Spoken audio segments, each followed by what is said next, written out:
Hello there, this is Cassie, and welcome back to my YouTube channel. Today I am so excited to be participating in the Save the Crafty YouTuber video hop. Hopefully this will give you an opportunity to discover some other amazing card makers. So be inspired and be sure to comment because there are prizes up for grabs. Alright, so let's take a look at what we're going to be using today. I have the Concord & 9th Laurel Frame stamp and the die set to go with it. And I'm also going to be using a bunch of Catherine Pooler inks because it just so happens that I have two Catherine Pooler ink pads that will be up for grabs. And so because of that, I thought my video focus could be on using a limited number of inks for two-step stamping. So I will primarily focus on using these 5 colors, which is kind of a rainbow of colors. And then hopefully that will give you some ideas of how, if you have a limited number, you could get to stamping. All right, we're going to go ahead and grab out the frame that comes in this stamp set. I'm going to put this inside of my mini Misti.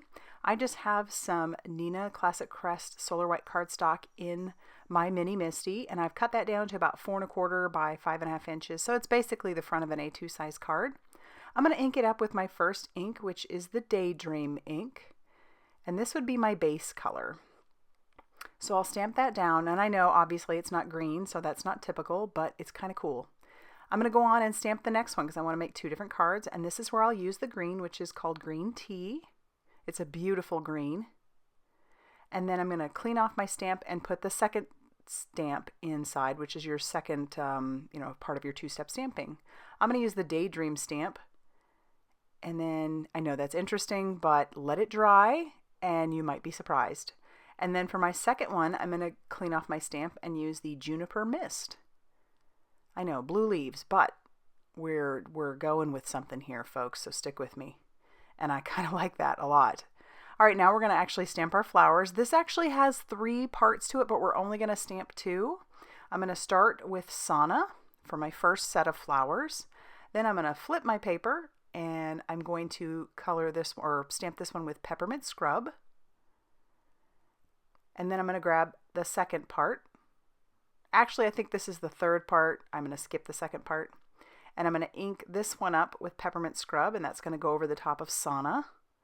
And then those blend out to make this just really pretty flower. And then for this second one, I'm going to grab the Daydream, and I'm going to ink that up. And they layer on top of each other so nicely. All right, so that's how those 2 look, and then this is how our little flowers are going to look. All right, now I'm going to take the matching dies, and I'm just going to line those up onto each of the pieces, and I'll just tack that down with a little bit of washi tape.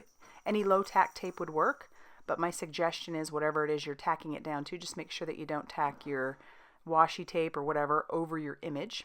And there's also a center piece. You could leave the center in, but I wanted to cut the center out because I plan to use some foam tape to pop these up.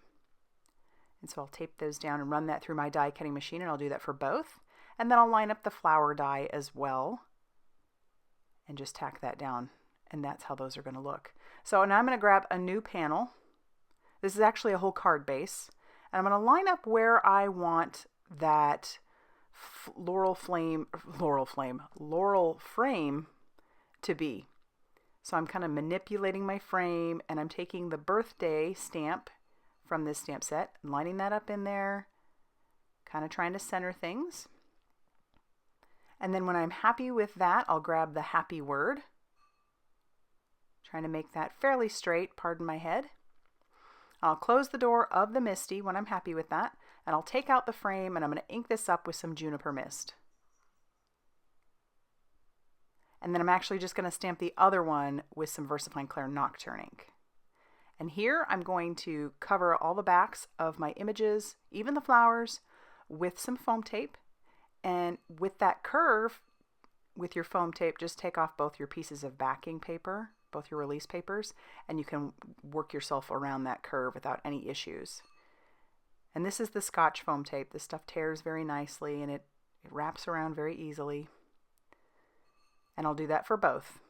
And now we'll be ready to start assembling. So I'll peel off all the rest of the release paper that wasn't already peeled off, and I'll stick down my frame. Already super excited about how that's looking. And then I'll grab the flowers that I want to use with this one, and I'll peel off the foam tape of those and then just stick that right on top of where it goes. And then I'll do the same thing with my other frames, peeling off all of the release paper, and then we'll tack that down over the top of that happy birthday. So talk about some very quick and easy cards. You could just really assembly line these bad boys and you'd have a bunch of happy birthdays. And that's just using a limited number of ink pads. I love that. All right, but as a final bit of embellishment, I am going to grab out some Nuvo drops. Couldn't not have Nuvo drops, right?